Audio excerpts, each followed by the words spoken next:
Good afternoon, everyone. How are you doing? Welcome to today's virtual family story time.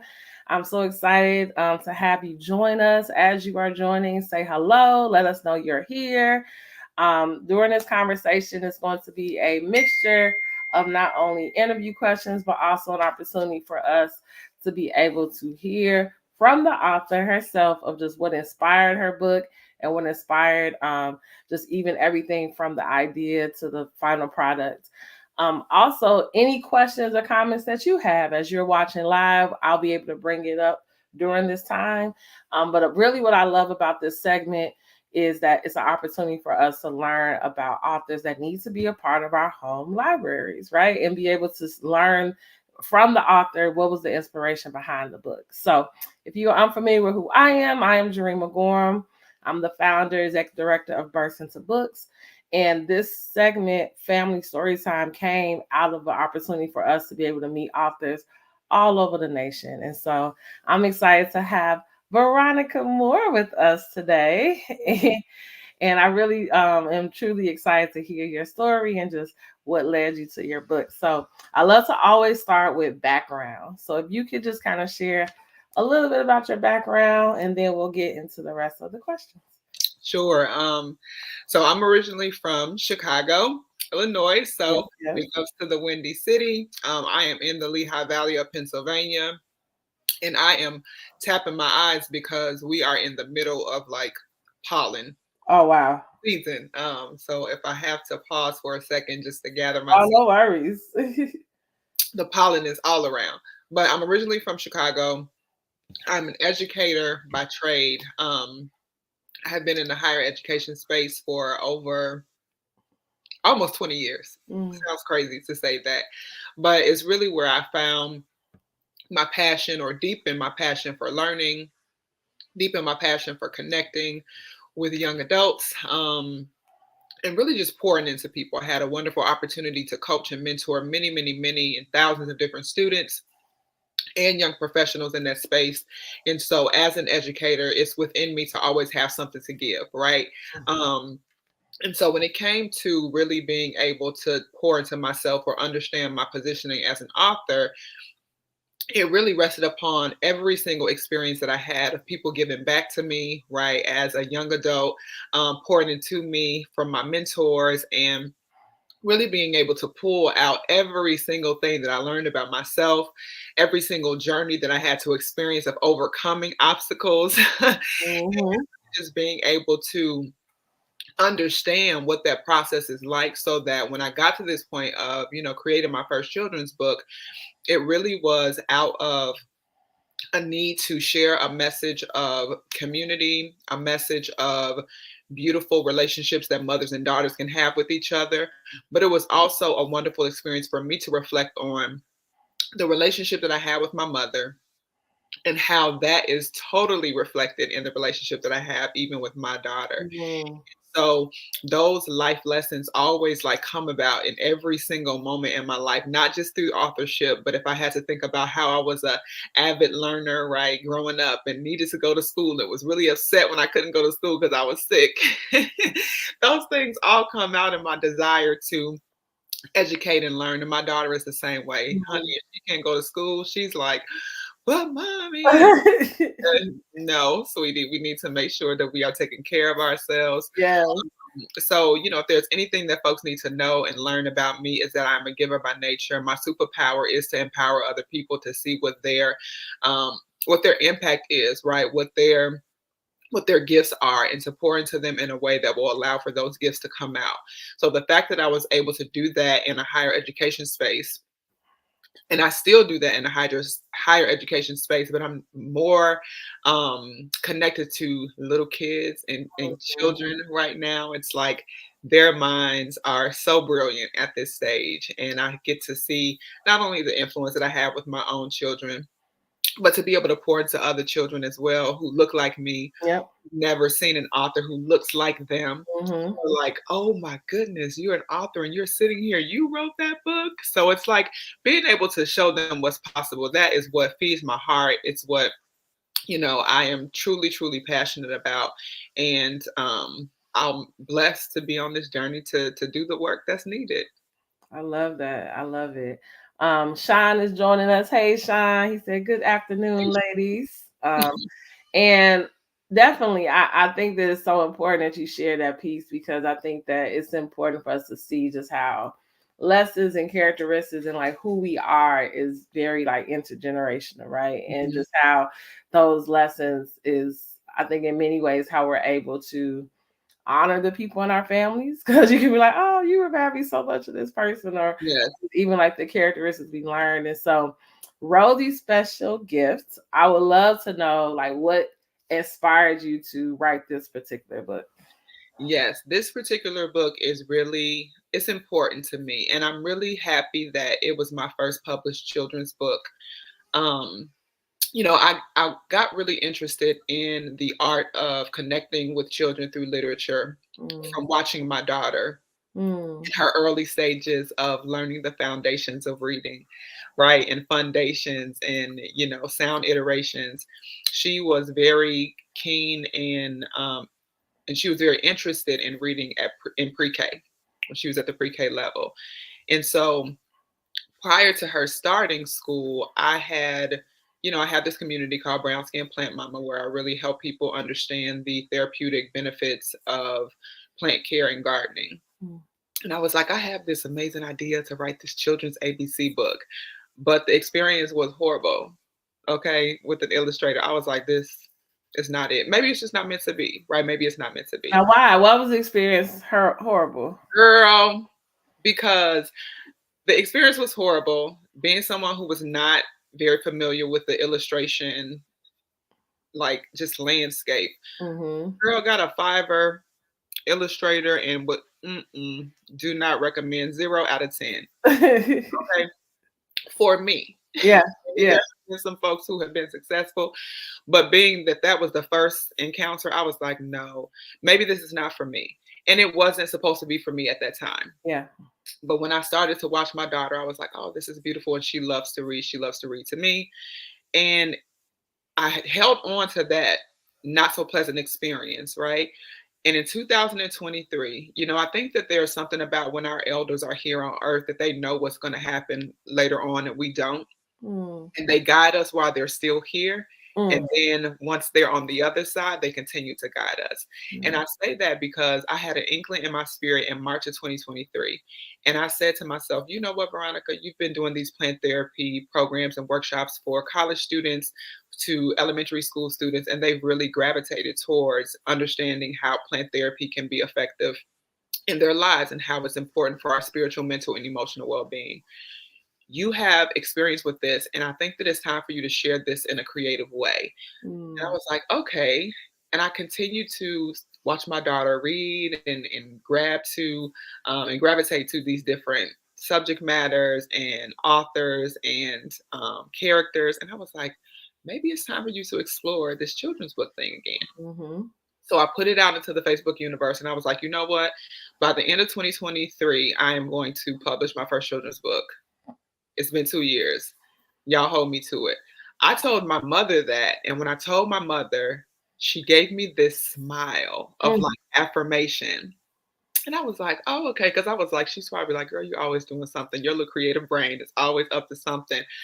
But it was almost like when I looked into her eyes after the fact of my reflecting on this later on, when I looked into her eyes, it was almost like, yes, that is the direction that you need to mm. be going in. And yes, I want you to do this, right? It was like mother approved. Yeah.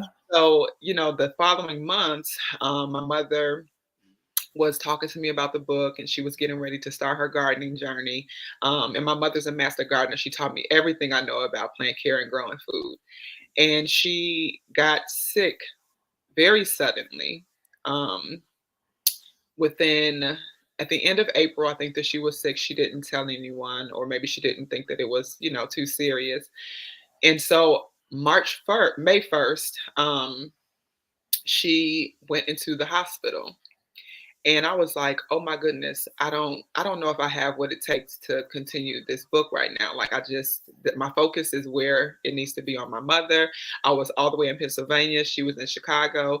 And in that moment, I was working through the manuscript. Mm. My mother passed away on the 4th of May of 2023. And it was almost like she was calling me from the other side to continue. Like, you cannot Mm. put this book down, because this book is no longer a part of just you putting out this special message between me and you and your daughter. This journey is a journey of healing for you. Mm. And so I took it as that. I said, everything that I've ever done in terms of like hardship, there's always been a blessing for somebody else to benefit from along the lines. And I'm just like, all right, God, I'll be the vessel that you need to continue to let people know that even through hardship, even through pain, even through grief, you have the ability to push on and push forward in however that looks for you. And for me, it was like, I'm meeting my mother in every single step of the way, in the illustrations, in the words, in the process of storytelling. And so for me, I quickly realized throughout that entire process that this is not just a book. Yeah. It's not just a book for me. This is your opportunity to connect with your mother and to share something with her while she's not here physically on Earth's side. She is now leading you and guiding you from the other side to tell you, Veronica, what you're doing is healing people. What you're doing is showing people that there's connection and community and gardening and taking care of plants. And that's what my mother loved to do. She was always giving out her harvest, to the family members and to the neighborhoods in her cute little Ziploc bags. So for me, it's about letting people know that there are life lessons that you can learn through community gardening. There are life lessons that you learn in relationships with your mother, Yeah. forgiveness and kindness and generosity. Right, the messages behind the book for me are things that I grew up learning from my mother and things that I try to teach to my daughter. But the fact that all those things like just happened right for me as I was writing this book, it was not hard for me to deliver the message behind the book because they're true encounters in my life. And so I'm very, very appreciative of that. Um, and yeah, that's what the book is about. That's the storyline behind it. I think when readers pick it up and read the pages, they're like, I get it. Yeah. Makes sense. Yeah. I appreciate you sharing that. When we think about the story, of course, like we're going to hear the lessons and the connections and all the things you learned. But to your point, having an illustrator that was not the best fit earlier, and now you have this book. How did you decide upon both the title and the book cover? Because I Yes. believe those are like the entryways to us getting into the story. Absolutely. The title was actually a collaboration between my daughter and I. Mm. And so when you hear the story, you'll understand that Rosie had a gift that she wanted to give out. And this is a true even occurrence in my daughter's life when she was in pre-K. So it's inspired by true events, and my daughter named the character. So I was like, I know that I want the character to be able to give a special gift out. Like that is what the main message is. And I wanted people to be inquisitive about, "Oh, so what's the special gift? I wonder Yeah. what Rosie is giving." So she came up with a couple names and Rosie stuck, and she loved Rosie's special gift. And I was like, all right, we're going with Rosie's special gift. We're doing that. And the book cover, you'll see, well, when I show you, it's the inside of the book cover, but I grabbed the actual book. Um, I told my illustrator, I said, I need there to be plants all over the cover Mm. because it's a story that's centered around community gardening and plants. And so I want people to be captivated by um, the plants that are on the front cover. Yeah.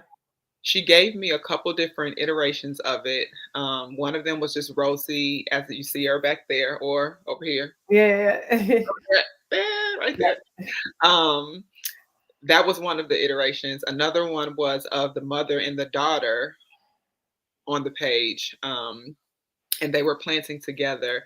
And there was another one with just Rosie herself, but because I wanted her to be centered as a beautiful Black girl on the cover of a children's book, I was like, this is it. She's the center of the story, right? And I want readers to connect with her the most. They'll probably connect with the mother as well, but I need her to be highlighted on Yeah. the cover. ever. And so I didn't have to tell the illustrator to do much else. I was like, this is so cute, right? It's very fun and it's whimsical and it's very childlike. And I think she did a great job capturing what it is that I share with her that I wanted readers to obtain from looking at it. Awesome. Well, this is our perfect segue to the live reading of the story. We'll continue conversations about, the next steps and all the things that came with the story. But I think hearing it will guide us into our next part of this conversation. So I'm going to Absolutely. pull the book up and then give you the stage, Veronica, so we can Yes. hear a live reading of Rosie's special gift. Rosie's special gift. So you all see here, there are a couple of different plants. One of them is a snake plant, another is a philodendron, and you have some peppers and tomatoes as well, which is representative of some of my favorite things to grow in the garden. And then you have this beautiful illustration of mother and daughter, Rosie and her mother, sharing some love through their journey of taking care of plants together. And again, these are some of our favorite plants that we have in our home and that we like growing together as well. Rosie lives in a house on the hill. Inside of her home, there are lots of plants.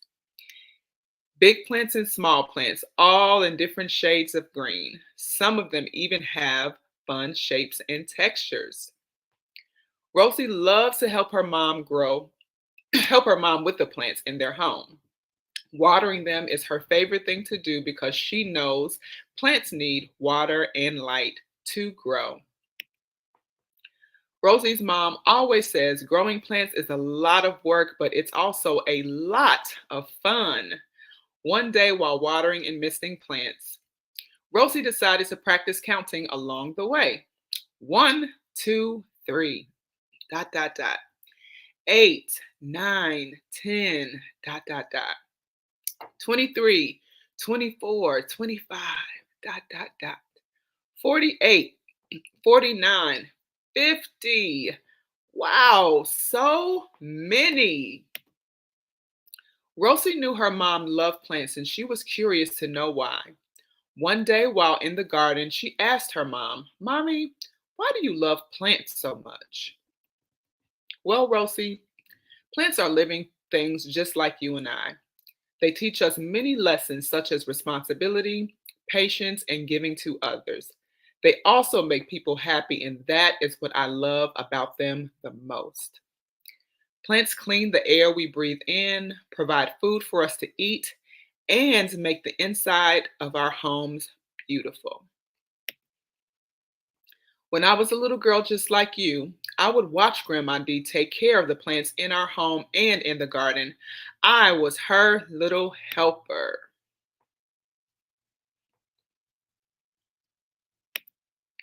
She showed me how to harvest the tomatoes, cucumbers, and peppers when they were ready for us to eat and share with others. I had so much fun helping her. Grandma D shared her love for the earth with me, which is why I share the same things with you, Rosie. Rosie was amazed at all that plants can do. Every day, Rosie's mom checks on their houseplants and garden to make sure everything is growing healthy and strong. Rosie watches her with great curiosity and always has a new question to ask. Her mom shares fun facts about them to show Rosie just how exciting learning about plants can be. Rosie's mom loves teaching others about plants. She even gives them out as gifts to the people in the neighborhood and to those she loves.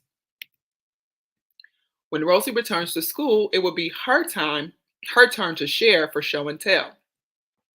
The assignment was for everyone to bring an item that helped them feel happy. Rosie had a great idea. Rosie decided to bring in one of her plants to show her friends. Because she remembered plants can make other people happy too, she wanted to give her teacher and classmates a houseplant of their own. Rosie wanted to pick out the perfect plant for her school friends. So she asked her mother if they could take a trip to the plant nursery on the weekend. After looking around the nursery, Rosie ran up to a plant with dark and light green and yellow heart-shaped leaves. She handed the plant to her mother and said, "This is the one. I want everyone in my class to have this plant." "Great choice," said Rosie's mother. "I believe they will love it." When Rosie returned to school on Monday, she was very excited to share her special item for everyone to see. The item Rosie brought was a houseplant her mother gave her when she was 3 years old, and it was a special plant to Rosie and had grown very big. After telling the story of her plant, Rosie shared with her classroom friends that she had a gift for each of them. Rosie walked over to her classroom cubby and grabbed the 10 beautiful plants she brought to school that day. Rosie said to her teacher and classmates, "I chose this plant for each of you to keep. Plants make me happy, and I hope they make you happy too." The end. The cool thing about this book that I absolutely love, and you have the dedication page here to my mom, my daughter, my husband, and to the readers, but I also included some journaling prompts for the kids in the back. And so they're able to share, "I love plants because," and they can share why they love plants on the pages. They can share what plants teach them about because there are many social and emotional learning skills and takeaways associated with the story and associated with plant care and gardening in general. And then I want to share a plant with this story. Is really special, and kids connect to it a lot when they're able to realize that, oh my goodness, I can share a plant with someone and that can be a gift.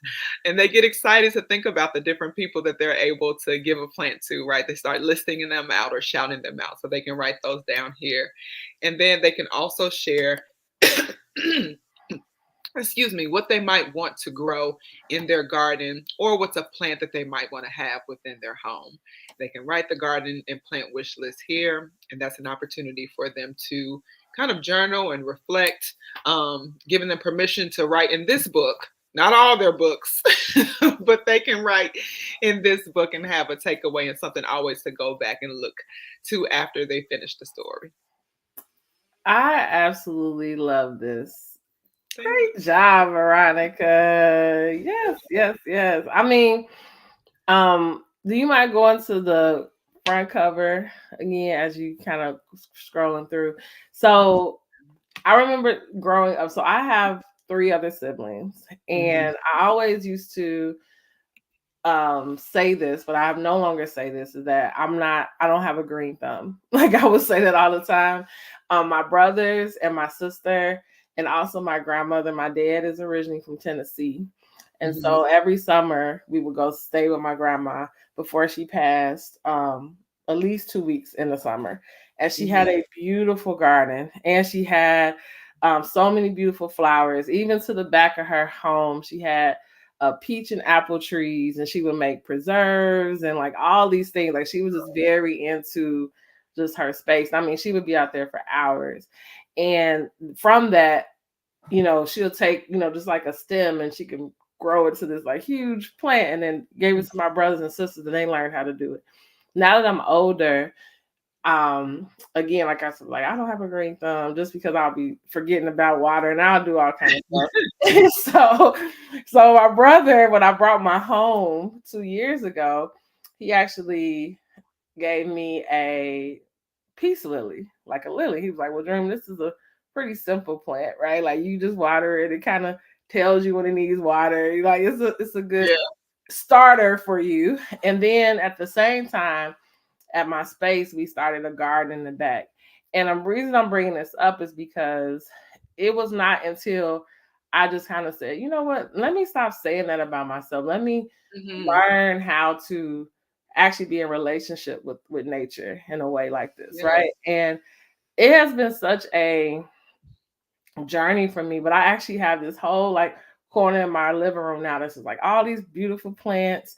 And Oh, then we have a garden, like I said. And so just seeing it, like the tomatoes grow and all the different things grow, it's just something about it I feel like that is healing, right? And it's something that is it's something about like being a part of the growth of it, but then also the calmness that comes with just being in that space, right? Yes. Even though I'm in Yes. this big city of Chicago, when I'm in the garden, it really just like blocks all that stuff out, you It know? does. It is truly healing. My mother used to say when I was a young girl, and I didn't understand it then, she said, being out here is my therapy. Mm-hmm.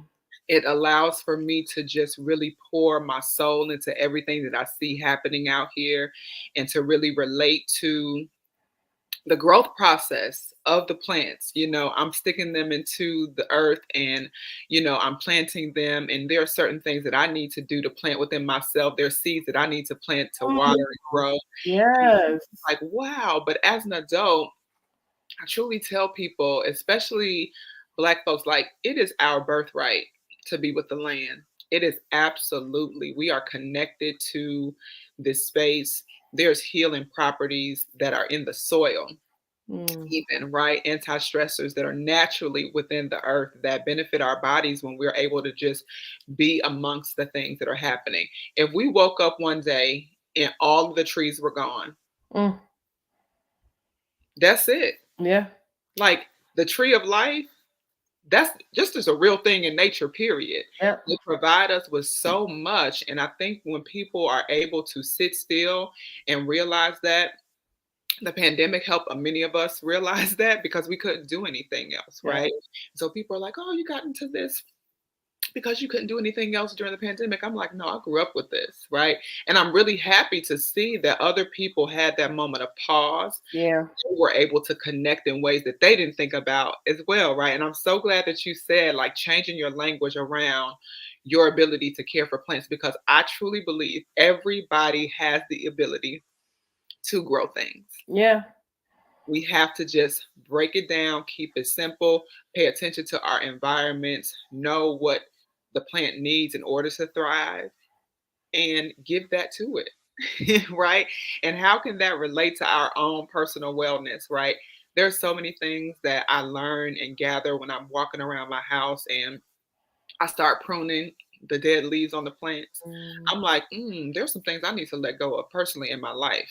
This is really symbolic, Mm. freeing. It's so freeing to just Yeah. throw it away, right? It's so spiritual. It's a spiritual practice. It's absolutely amazing, and I encourage everyone to give it a try. And that's one of the reasons why all of my books will have some type of underlying message around plants and social emotional learning and caring for them and the things that we can gather from being with the earth. Even if it's just a small scene, right? You'll always find that, because I've grown so much from the practice of growing food and taking care of plants, and they literally saved my life. So as much as I can do to share that message with other people, I'll always continue to do that. I love it. And I think also just something about, just like food security and just like health and wellness. And Yeah. I think that it's so important that, you know, we just understand, even now, I think people are going crazy about the high prices at the stores and organic and this and that and all these different ways of eating, and it just reminds us like let's just like go back to where it began. Right? Yes. It's just in this and be able to create those access. And I mean, even for us, like our work here in Chicago, like my main headquarters is in Roseland, and we always are talking about just the lack of just healthy options Hmm. beyond just cooked food, just being able to just go to a grocery store Yeah. and buy fresh produce is Hmm. not is a hard task. Like I actually was the other day looking I was making a dish and I'm like, oh, I forgot the lemons. And normally when I'm further west, I'll go to like Pete's Market or something like that. And I was on my way home and I just remember just driving down Halsted and just being so just I Yeah. don't even know the word. I'm like, there's nowhere I can stop and get a lemon. Hmm. Like, this is crazy. Like, I'm Mhm. driving down from 80, the 90s, the hundreds. I'm like, okay, if I go all the way here, there's this. I'm like, wow, just the inconvenience of even being able to have the choice to be healthy, right? And so just like the importance of us even yeah, maybe a plant, but I think also just the importance of us learning like how we can just grow the foods that will serve our bodies. Exactly. Yes, and get the things and the resources that we need. And that's so sad to hear because I remember growing up as a child and, I would even say as a teenager when I was driving age, we would go from Halstead like all the way like Roosevelt and Halstead, and you would be able to find a market. Like you would be able to do that. When I was a teenager, there were jewels, there were like whatever you needed, small markets, people selling things on the street. And now the fact that you can go all that way from 80 to 100 and something Yep. and not find a place that's problematic. Yeah. Yeah. So I mean, I just wanted to say I just believe that it matters, and I don't think we enough talk about it, and just being able to like the healing properties of social emotion, as you said, but just also just us having like the right to have Yes. quality foods in our households and for our families. You know, like I taught science for a number of years, and I remember even with my students talking about that, and I'll be like, "Oh, you need to eat this, and then I had to start thinking, like, where could they go to get it, right? You know, and so sometimes, I mean, it's a whole nother topic, but I just think it matters that we understand why it matters, so then Yeah, we can then advocate for it being more present in our spaces. absolutely. Absolutely. Yeah. Thank you So for having me. yes, yes. So when you think about just as we close it out, I just like I know you kind of talked about the original journey as far as with the publication, but can you tell a little bit of like what was your process from idea to publication? Because we have families that watch, yes, to purchase, own their own home libraries, but also individuals who maybe want to be aspiring writers themselves. So what was it going like from idea to actually now having this physical book? For me, it was amazing. I am a learner by nature. Like I love to learn things. And so for me, it was really important to have ownership over that process. I did self-publish my own book. Mhm. I did capture and gather the resources that were necessary to successfully and professionally Mm, publish my book. And I learned a lot of things along the way. And never did I think that I would be going through the process to share with other people. But even that process, I'm like, what do you need to know and what do you want to learn? I am happy to share all the information that was helpful to me and that people poured into me to share about the publishing process. And so it really is important to understand that you have a message that's worth sharing. And there are many roadblocks that could get in the way of you sharing that message with the wider audience. But I really encourage you all that if you are looking to create and write your own book, right? Your own children's book. There's so many resources that are out there for you. There are so many resources that are paid resources. There are also an abundance of free information that's out there to walk you through the process. So for me, because I sought out valuable, incredible resources mm, to assist me in the process, it was a very seamless journey mm, for me. I didn't have many hiccups until it got to the delays with the printing. Of the book because I was going back and forth with one printer and then just decided, you know what, no, I'm not going to keep going through this. I'm going to find someone else to do it. And it was successful, right? Had I not had that drive to continue to move past those obstacles, I probably would still be stuck in 2023, like yeah. wondering when the book would be published. But it takes a lot of resources, it takes a lot of research and tenacity and diligence to get through the process, right?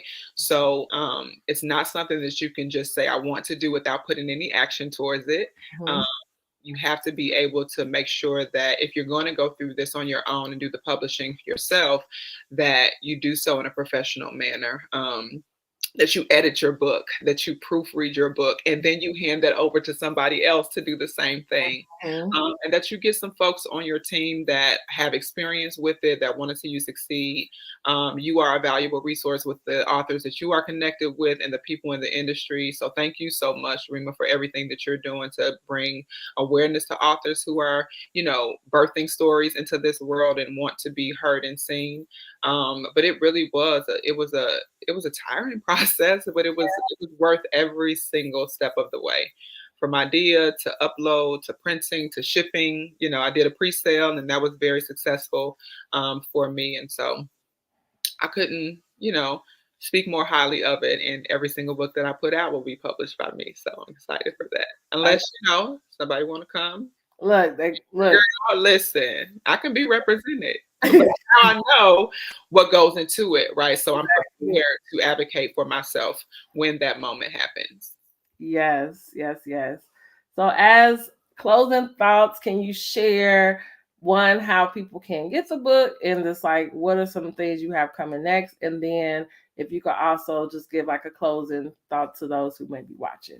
Sure. You can grab the book on Amazon. Both hardcover and paperback are available through Amazon. If you desire to personally get it directly from me with a signed copy, you can go to veronicahmore.com and purchase your copy there, and I will ship that directly out to you.